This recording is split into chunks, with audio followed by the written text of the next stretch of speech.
Bonjour et bienvenue. Nous nous retrouvons une fois de plus dans les archives interdites. Aujourd'hui, nous tournons notre regard vers l'Est, vers un mystère qui captive le monde depuis des décennies. Nous allons parler d'un secret scellé sous une montagne artificielle, un secret gardé par une armée d'argile. Nous allons parler du tombeau de Qin Shi Huang, le premier empereur de Chine. C'est un lieu d'immense pouvoir et de profond silence. Une histoire qui a commencé il y a plus de 2000 ans et qui attend toujours que son chapitre final soit écrit. Le monde retient son souffle, écoutant le moindre murmure émanant de ces murs de terre, se demandant quelle vérité dorme, juste au-delà de notre portée. Pendant plus de 2000 ans, ce dernier lieu de repos est resté intact, un témoignage silencieux de l'ambition monumentale d'un homme. Les archives de l'histoire sont remplies de récits de ses conquêtes, de sa cruauté et de sa quête de vie éternelle. Mais le document le plus intrigant de tous est celui que nous ne pouvons pas encore lire, le tombeau lui-même. C'est une boîte à énigmes aux proportions mythiques, verrouillée non pas par des clés de fer, mais par les défis du temps, de la technologie et du respect. Des générations ont passé, des empires se sont levés et sont tombés. Pourtant le sanctuaire de l'empereur perdure, ces mystères s'épaississant chaque année, un défi constant et silencieux à notre monde moderne. L'histoire ne concerne pas seulement un trésor enfoui ou des artefacts anciens. Pour comprendre le tombeau, nous devons d'abord comprendre l'homme.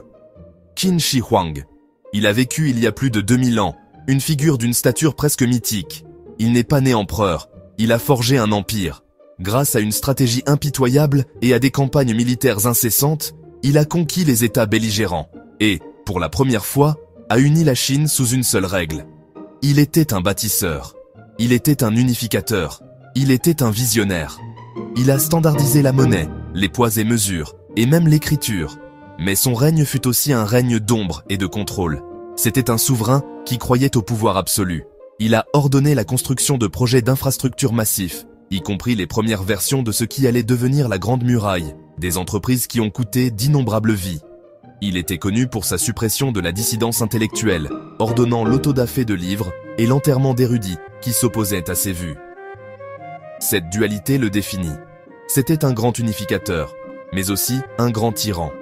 Au fond, une peur humaine, la mort, devint une obsession, nourrissant sa quête d'immortalité et le projet de son tombeau. Pendant des siècles, le tombeau de l'empereur n'était qu'une histoire, une légende murmurée à travers une douzaine de dynasties. Puis, au printemps 1974, un groupe de fermiers creusait un puits. Ils ne cherchèrent pas l'histoire, ils cherchèrent de l'eau.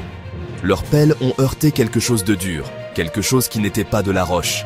En le sortant de la terre, ils ont trouvé la tête grandeur nature d'un guerrier en terre cuite, son visage les fixant d'un air vide après 2000 ans d'obscurité. Ils n'avaient aucune idée qu'ils venaient de tomber sur l'une des plus grandes découvertes archéologiques du XXe siècle. Ce qu'ils avaient trouvé n'était que le début. Les archéologues sont rapidement descendus, et ce qu'ils ont commencé à déterrer dépassait l'imagination. Ce n'était pas une seule statue, mais une armée. Une armée entière de soldats d'argile, se tenant en formation dans de vastes fosses souterraines, comme si elles attendaient l'ordre de leur empereur. Aujourd'hui, le monde appelle cela l'armée de terre cuite. L'ampleur est stupéfiante, un bataillon de pierre silencieux, figé dans le temps, un témoignage du pouvoir et des ressources d'un seul homme. Cette découverte a transformé notre compréhension de la dynastie Qin, passant d'un chapitre de livre à une réalité palpable. On estime plus de 8000 soldats, 130 chars, 520 chevaux, 150 chevaux de cavalerie, la majorité encore enterrés près du mausolée. Chaque guerrier est unique. Leur coiffure, leurs armures, leurs traits du visage. Il n'y en a pas deux pareils. Ce ne sont pas seulement des statues, ce sont des portraits. Des généraux inspectant leurs troupes, des archers prêts à décocher, un instantané d'une véritable armée, diverse et puissante, recréée en argile, une armée fantôme pour garder l'empereur dans l'éternité.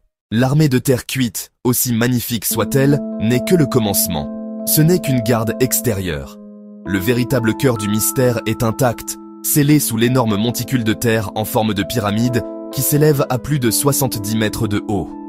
Le grand historien de la dynastie Han, Sima Qian, écrivant environ un siècle après la mort de l'empereur, nous a donné une description à la fois alléchante et terrifiante de ce qui se trouve à l'intérieur. Il a écrit sur un palais souterrain, une réplique du domaine de l'empereur, palais, des tours, des bâtiments officiels. avec une carte de l'Empire au sol, des rivières et des mers simulées, avec du mercure liquide, mu mécaniquement comme des eaux véritables. Au-dessus, un ciel étoilé, incrusté de perles et de pierres précieuses. Le soleil, la lune, les constellations. Pour un univers parfait et autonome où l'empereur régnerait à jamais. Les textes parlent de pièges mortels, arbalètes tirant automatiquement sur les intrus. Pas de simple dissuasion, mais des mécanismes létaux pour garantir que le tombeau resterait inviolable pour toujours. Et puis, des trésors.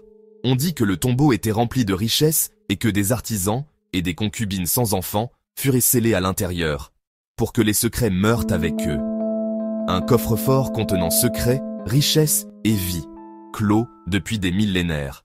Avec un prix aussi alléchant en attente, une question se pose naturellement. Pourquoi ne pas simplement l'ouvrir? Eh bien, nous vivons à l'ère d'une technologie incroyable. Nous pouvons envoyer des rovers sur Mars et sonder les confins de l'univers.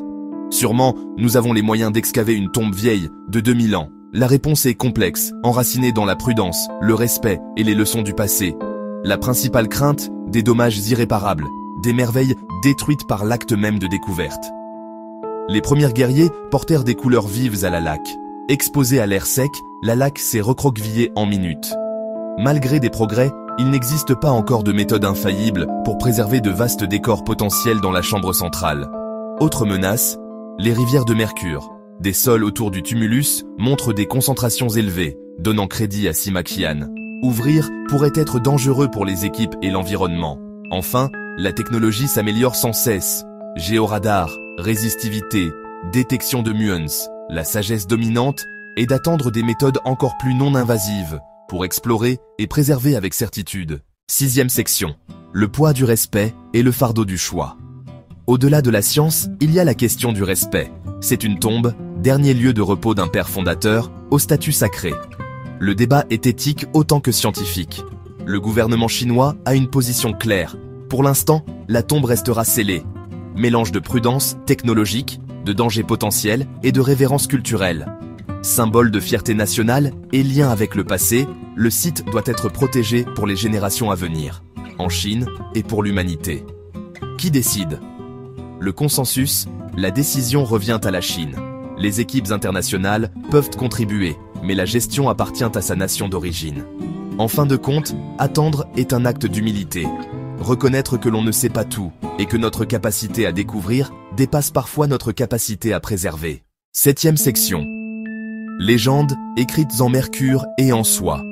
Dans le vide des faits, légendes et théories fleurissent. Le récit de Simakian a été embelli au fil des siècles. Arbalète mécanique, système de tension et d'énergie stockée. Une sentinelle silencieuse, patiente depuis 2 millénaires. La quête d'immortalité. Bibliothèque perdue, formules alchimiques, pratiques mystiques, récits d'expédition, jusqu'au mercure, liés à la vie et à l'immortalité. Décor ou carte astrale, aligné aux forces cosmiques pour son voyage éternel. Ces théories sont excitantes, mais pour l'instant, ce ne sont que des histoires. Elles maintiennent le mystère vivant. Section 8. La douce touche de la technologie sur un secret ancien. Voir sans voir, toucher sans toucher. Des techniques non invasives pour percer les couches du mausolée sans le blesser. La tomographie muonique, cartographie vide et densité. Déjà efficace dans la Grande Pyramide, elle pourrait offrir un plan 3D du tombeau, affiné par GPR et résistivité. Objectif, un modèle virtuel complet, localisation des chambres, matériaux, risque, une patience guidée par les données pour honorer le passé avec les meilleurs outils du futur. Section 9. L'éternelle question, ouvrir ou préserver. Le tombeau de Qin Shi Huang incarne un choix, satisfaction immédiate de la découverte ou sagesse à long terme de la préservation. Notre patience, notre ingéniosité et notre respect sont mis à l'épreuve. Les guerriers ont déjà changé notre vision du monde antique. Mais leurs couleurs fanées nous avertissent de la fragilité du passé. L'armée garde l'empereur et nous protège de notre impatience. Pour l'instant, étude attentive et attente vigilante. Le travail continue. L'histoire n'est pas terminée. Un long chapitre tranquille qui attend la bonne page. Le secret du tombeau continue de nous murmurer. Une histoire de pouvoir, de peur, d'art et d'une ambition qui cherchait à vaincre la mort. Mais aussi notre histoire, celle de gardien temporaire. Le passé nous demande sagesse. Il rappelle grandeur et folie humaine, le pont délicat entre hier et aujourd'hui. Merci de nous avoir rejoints dans les archives interdites. Si vous aimez ces voyages, montrez votre soutien, likez et abonnez-vous. Votre engagement nous aide à continuer à déverrouiller ces dossiers interdits. Merci.